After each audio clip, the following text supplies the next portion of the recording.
તો દ્વારકામાં ગેરકાયદેસર બાંધકામ ઉપર બુલડોઝર ફર્યું છે। 8 દિવસમાં 525 જેટલા ગેરકાયદેસર બાંધકામ દૂર કરવામાં આવ્યા। 73.50 કરોડની સરકારી જમીન ખુલ્લી કરવામાં આવી છે। બેટ દ્વારકા અને ઓખામાં 4 ધાર્મિક સ્થળ તોડી પાડવામાં આવ્યા, ત્યારે દ્વારકામાં 2 અને આરંભડામાં 1 ધાર્મિક સ્થળને તોડી પાડવામાં આવ્યું છે। એક બાદ એક અનેક સ્થળો પર દાદાનું બુલડોઝર ફર્યું છે અને 8 દિવસમાં 525 જેટલી ગેરકાયદેસર જગ્યાઓ પરથી દબાણ દૂર કરવામાં આવ્યા છે અને સરકારી જમીન ખુલ્લી કરાઈ છે।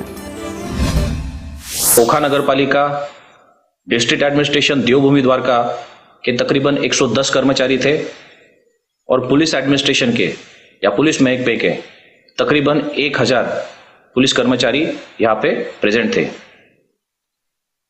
इस पूरी कंडक्ट में कहीं पर भी हमें लॉ एंड ऑर्डर का प्रॉब्लम आया नहीं और ये सारी कार्रवाई जो है काफ़ी पीसफुल तरीके से कंडक्ट हुई है। तीनों फेजेस के टोटल नंबर जो है वो इस प्रकार से है। टोटल स्ट्रक्चर्स जो डिमोलिश हुए हैं वो है 525। सरकार की ज़मीन जो खाली हुई है वो है 1,27,970 स्क्वायर मीटर और आज की डेट में जेंट्री रेट से उस ज़मीन की कीमत जो है वो 73 करोड़ 55 लाख आंकी जाती है।